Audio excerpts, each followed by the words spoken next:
Well, let's get right into it. Thanks to our friends at Universal Music Canada for hooking us up today with this awesome group right here out of Canada. The brand new EP is coming out today, September 16th. It's called the White Buffalo EP. They're also going to be hitting the road. Tour days kicking off in Winnipeg on October 15th, running through to Toronto, Ottawa, and Montreal, wrapping up Petite Canvas December 4th. Tickets are on sale now. You need to absolutely go see them. They're phenomenal. Welcome to the show. There they are, Crownlands, everybody. Look at them. Wow. Thank you Hey, so how's it much. And going? wow. What an What's interview. happening? Or what an intro. Thank you so much, man. That's Yeah. Well, I think Damn. you've already said everything you needed to say. That's amazing. we can just end it at this point. Yeah. You got all the thanks for talking having points us. in there, so yeah, there you go. It's half the battle. It's half the job. You know? Yeah. Talk about this Yeah. EP. I was just listening to it last night. First of all, I love the previous EPs and the debut record that came out last year. You work with people like Terry Brown and all these awesome Rush producers. I love the fact that on the first song of the EP, Wanted Dead or Alive, Bon Jovi, right off the top. I mean, that influence. Talk about your influences that were going into this record, because Mitch and I are big fans of Bon Jovi, and I was like, this sounds like a Dead or Alive homage in a way. Yo, that's sick. I've never That's heard interesting. that I before. get, well, yeah, it's got the Yeah. acoustic 12 string. We're Yeah. going Yeah. more for like this 80s King Crimson kind of thing. Yeah. Like, I don't know if you ever Yeah. got into like Discipline or Beat, where it was Adrian Belew, Tony Levin, Yeah. Robert Fripp, and Adrian We're- Belew. Those are great guys. Yeah, we're big prog heads, and so Mhm. that was definitely more the sphere we were pulling from. Some King Crimson, some Yes, obviously a little bit of Rush influence, and yeah. Yeah. Are we allowed to even say we're influenced by Rush? Yeah, I'm just kidding. It's like Being- it's being from like- Canada, yeah, it's Goes part- without saying. Yeah. Listen, Yeah. being from Canada, you're either influenced by Rush or Nickelback, so pick. Yeah. that is true. Rush is like that. Or that you is wanna a go to- Neil very- Young, or Go Neil down the Young, rabbit I hole think. and say Triumph. Yo, Yeah. oh yeah, Cody okay. loves Triumph. I Cody's love Cody's Triumph. mom loves Triumph. Like every time, if I ever get in her car, Triumph is blasting. It's pretty cool. That's pretty. Or- Now yeah. I see the Rush. Not really a poster, but I see the Rush thing over your shoulder. And my next call, as soon as I'm done here, is I have to phone Terry Brown to talk to him about something. Oh, Yeah. no way. Yeah, I do. So because we're going to interview him next week. Yeah. So, Nice. So, Let- so, so Let talk him know to we me. say hey. Well, I Totally. absolutely will do. That's going to be my in. Actually, it's going to be. Hey, by the way, I was talking to Crownlands, and they just want to say hello. No, but talk to me about Rush and that, because you're also working with Nick. Why was it important to have those guys involved in your projects and to get that sound and what do they bring to it?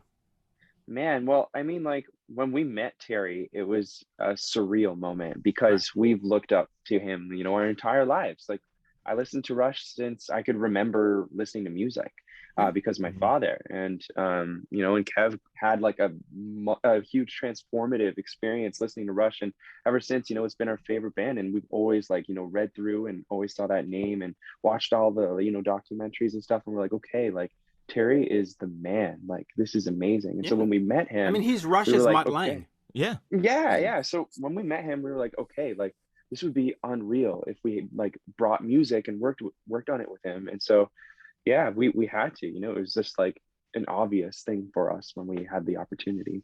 It's a damn shame that Lay Studio isn't around anymore, because that would have been the perfect spot for you to go and record with him. Yeah, it would have I been. know. That would've been Yeah. great. I'm curious on your game plan in terms of marketing, because you've gone the route of EPs, a couple of EPs and stuff, 4 songs at a time kind of thing. Why not the full album? Is the marketplace just not there Well- anymore? Are albums difficult? I mean, ironically, so even like this release that we're doing, White Buffalo, like I guess it's longer than like a lot of records. It's like it's a half an hour and it's only 4 songs, right? So Yeah. But one song is 13 minutes. Let's be fair. Yeah. Yeah. So I think it's important to recognize, we had this conversation with our A&R guy, Sean, Right. and he mentioned like if Close to the Edge by Yes came out today, it would be an EP. If Hemispheres by Rush came out today, it would be classified as an EP. So I think it's really dangerous what streaming has done to like the rock world, because all of the best records are like 4 or 5 songs and half an hour, 35 minutes long, in my opinion. Yeah. And like all of our favorite records are thereabouts. Whereas like if a record comes out today and it has less than 6 songs, it's an EP automatically thanks to Mhm. streaming DSPs. And I think that's like a really big bummer because especially in the rock world, EP is such a dirty word. And so Yeah. we've kind of like done away with that, and we kind of refer to it as, you know, Cody's christened it as capsules, or like a full exploration into like a thematic or musical idea, and however long that takes. If it takes 15 minutes, if it takes 40 minutes, it doesn't matter to us. We just want to fully explore that cohesively and then kind of move on to a different sound. And just for some reason that seems to like work out to be that thing. And by the way, the word EP, I don't even know why we still use it. It means elongated play, and it was how they stretched out the vinyl back in the day. And we're not stretching out the vinyl anymore, so it's kind of a silly term. We're choosing a processing setting on Spotify now. It's like, which one do I want? More bass. And listen, you look at Toys in the Attic or the Cheap Trick stuff, those great records were 28 minutes long.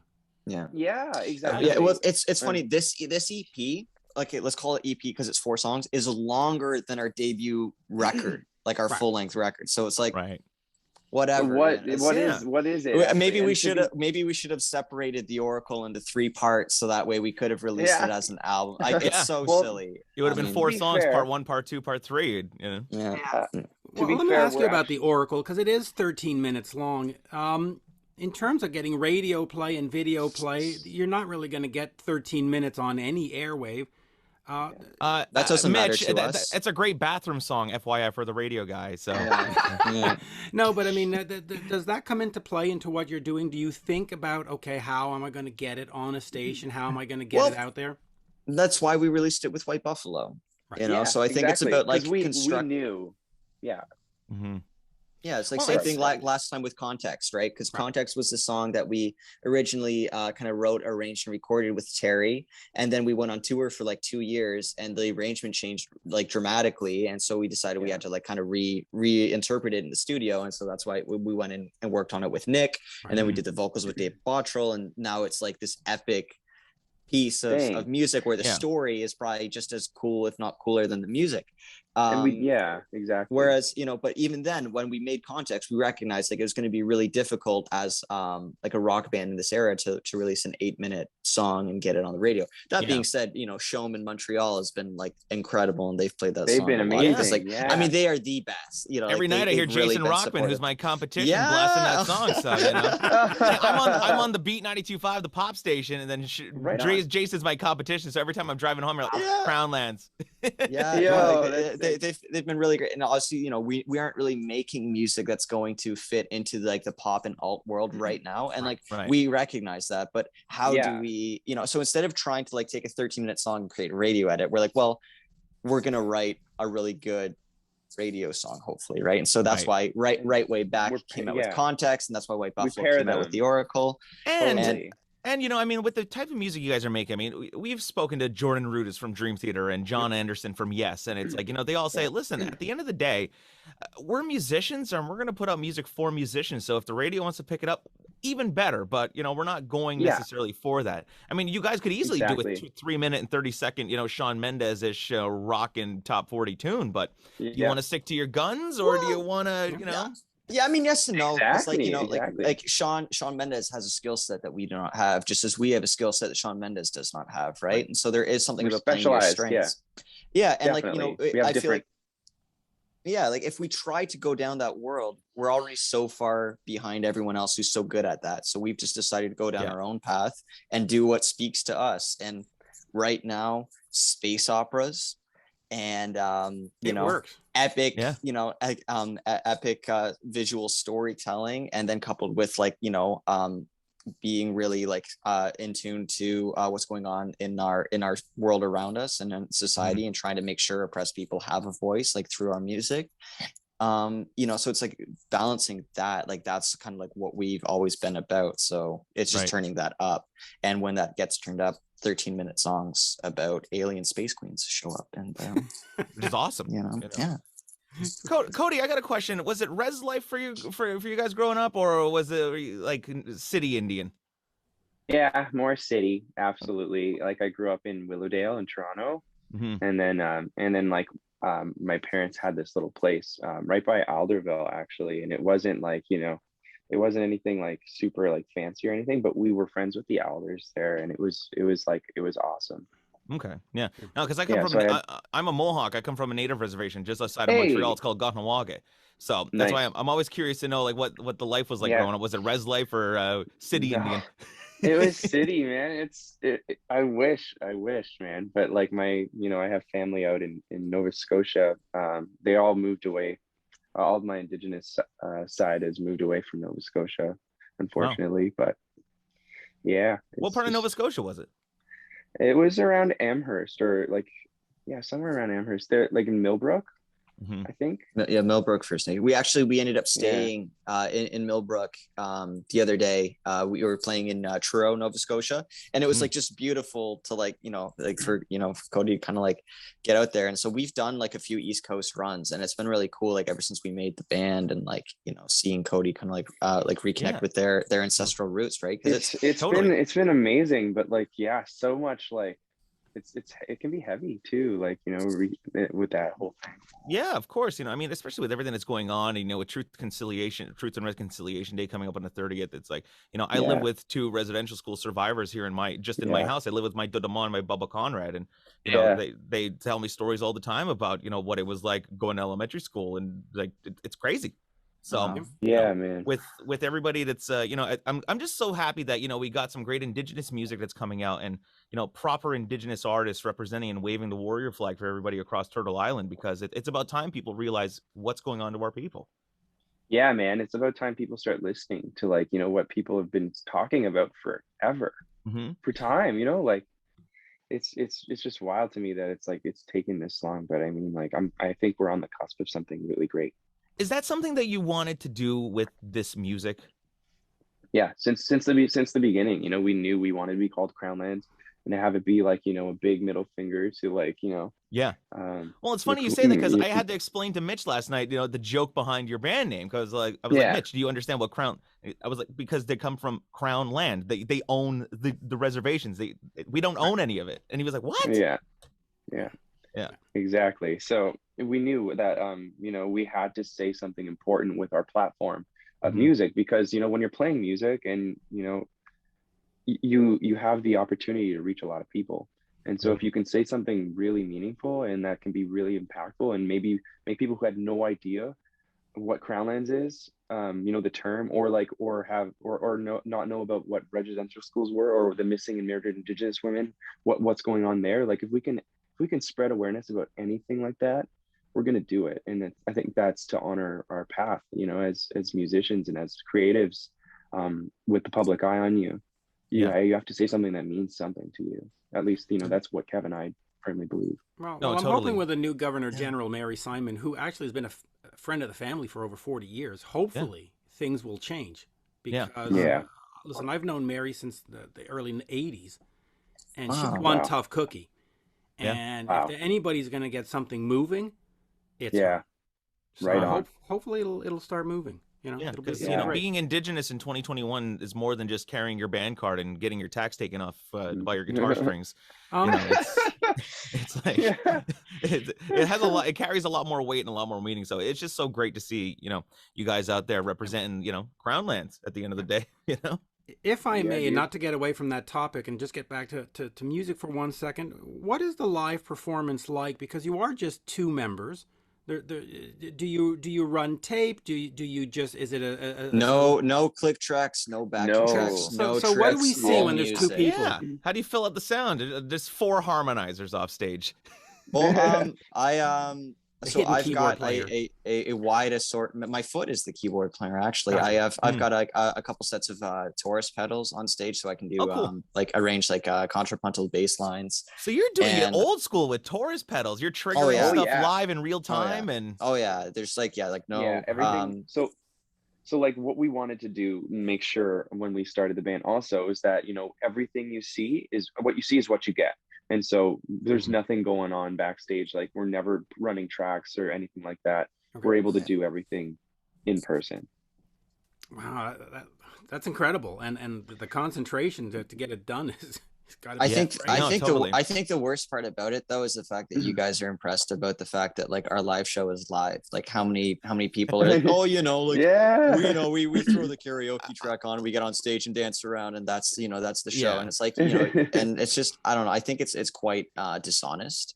Yeah. And But I think that's it's the like an industry in the last affront 20 years. to Yeah, it's- teach it's- their own, right? Like it is what it is. And But, like, technology's yeah. changed it too, because it's given people the opportunity to buy a cheap laptop and run Pro Tools or Ableton, and Right. put the whole thing going. Well, it's allowed Totally. non-musicians to infiltrate live music.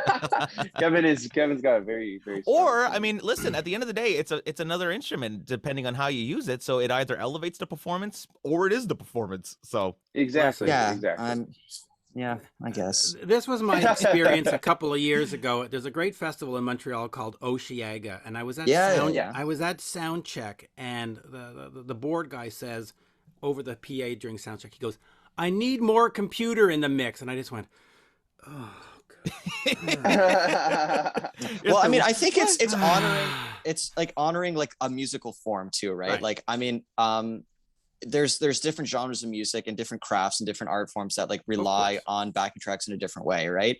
Like if there's an electronic artist, if there's like hip hop artist, if there's a pop artist, I do respect that those are completely different crafts of which that we are about, and that's more about, if it sounds good, it is good, kind of ethos, and like that, I respect that. And most people that are like into that kind of music, they don't care about like the work that goes into it. Whereas I see rock music, especially the kind of music that we're playing, is becoming more and more of a niche, almost like the way jazz has become, right? Absolutely. Where people go to a modern jazz day concert.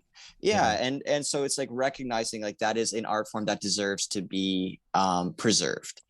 And there aren't a lot of people that are doing long form music the way we're doing it. And the people that are going to enjoy that kind of music are not the same people that are going to an electronic or hip hop or a pop concert, right? And so not like necessarily, right? Like I'm saying, well, it's Spotify like, has changed everything. Like people listen to everything. I totally understand we are in a post genre world as well, but I mean, it's again, it's what we do on Spotify on record is, we try and make sure that's like an accurate representation of what we can do live. Right. Yeah. And that, again, like the kind of music that we love growing up, like Genesis and Crimson and Yes and Rush and And Floyd. don't forget, at the end of the day, I mean, with the price of concert tickets these days, people are expecting the perfect show, and they wanted to kind of sound like the record. So if you need to use tracks or using the Taurus pedals, I mean, you need a little bit of help here and there. I don't see the problem with it. So that's fair. Yeah, that's fair. I do though. Like that's talking about gear. Talking about gear really quickly, Cody. I saw you guys.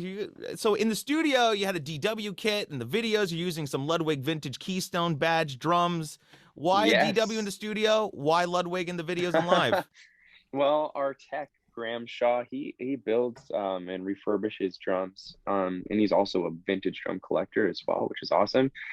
He had this wicked DW kit, and I use his stuff, like when we go into the studio, or whatever the situation calls for. If we want more of a a bright sound, he's got the drum for that. If we want a darker sound, he's got the drum for that, and he can tune them, and it's all dependent on feel and what I'm going for whatever recording what we're doing. And if we're doing more prog stuff, I want like that tighter, like the tighter toms, like the kind of fly by night kind of, or moving pictures, the 70s dead sound.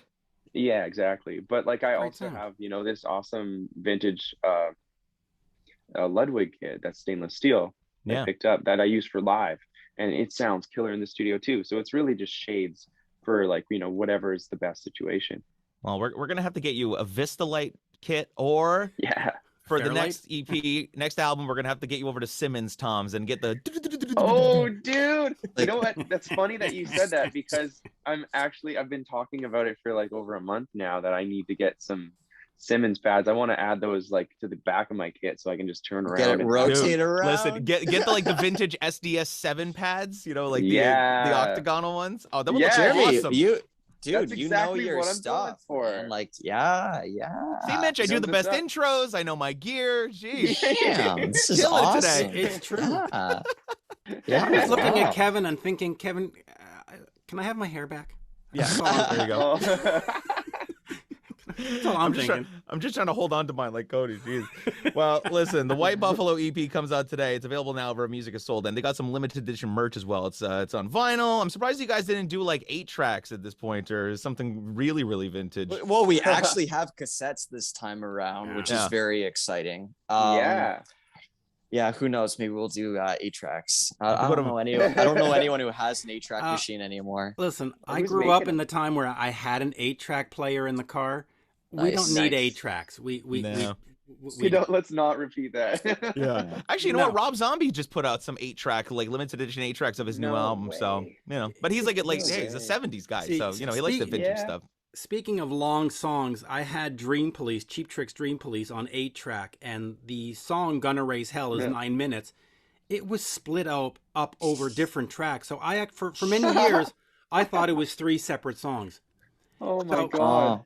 We don't need that experience anymore. I mean, the Oracle would be like 12 tracks. No, we don't need that. It'd be hilarious if you did the Oracle in like 4 separate parts, where you put 2 sides on the A side and then 2 on the other side. You have to flip it to get the full song. Oh yeah. Well, it'd be cool to do that. Like the way Floyd did. Where you like bookend the record, where you cut the front half and the back half, and you put it like sandwich the rest of the album. Yeah. I do kind of like the idea of a vinyl and a cassette having a different track listing. I think a lot of great records had that. Yep. And you can experiment with things like that. Again, bookending with long songs. And I enjoy that, I'll tell you who bookended.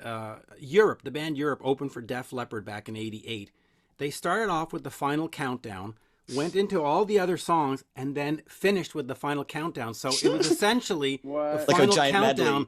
With a giant and I was like, wow. Okay, because they started off with the first, and I went, wow, they're starting off with the greatest hit, and then it came back at the end, and I was like, they did a 45-minute medley. Smart. That's kind of smart, though, because you pull in the crowd right away, right? Yeah, you did. Everybody came running from the bathrooms right away. I'm telling you. Like, holy shit, the one song I wanted to hear. That is dangerous, though, right? You're playing through, your deep cut, and you look up, and you're like, oh, everyone left. Yeah, it's like they came for the one song. So that is smart, though. Yeah, it's like, hey guys, do we open? That's Mitch during the drum solo. Yeah. No, you wouldn't. I have spent every drum solo in the bathroom over the last 30 years. Even Tommy Lee's roller coaster drum solo is like bathroom. Waste of time. No. Anyways, I will finish by saying this. Let's finish on the positive. I'm looking at the Crown Lands White Buffalo artwork in front of me. It is absolutely gorgeous. I don't know. What's the story on that? Is it a picture you commissioned? Did you own it? Did you draw it? Because it's gorgeous. That's merch central right there. That could be a Tim Hortons cup. And that is ambitious, Jeremy. We actually commissioned our buddy Quinn Henderson, and he's an incredible painter. No kidding. He took it up. Yeah. No, it does look great. Awesome. Yeah, that's the cool thing about you guys. You do the socials really well, and for a rock band, that's trying to make it for themselves in this day and age. It's like, it's really cool. So I just wanted to give you guys props for that. Yep. Thank you. Thanks so much. Yeah, and hopefully we'll get to see you at the Petit Campus on December 4th in Montreal. They're doing a bunch of big gigs. The Axis Club in Toronto on December 1st, Ottawa on the 3rd, and wrapping up in Canada's best city, Montreal, on December 4th. We'll see you there at Petit Campus. Crown Lands. Make sure you pick up the new EP. It's available now. Absolutely brilliant, guys. Love this EP. Honestly, best of luck with it, and we'll see you in Montreal in December. Thanks, brother. Thanks so much, Jeremy, Mitch. Thanks for having us, man. Thank you. Thanks, guys. Absolutely. Thanks.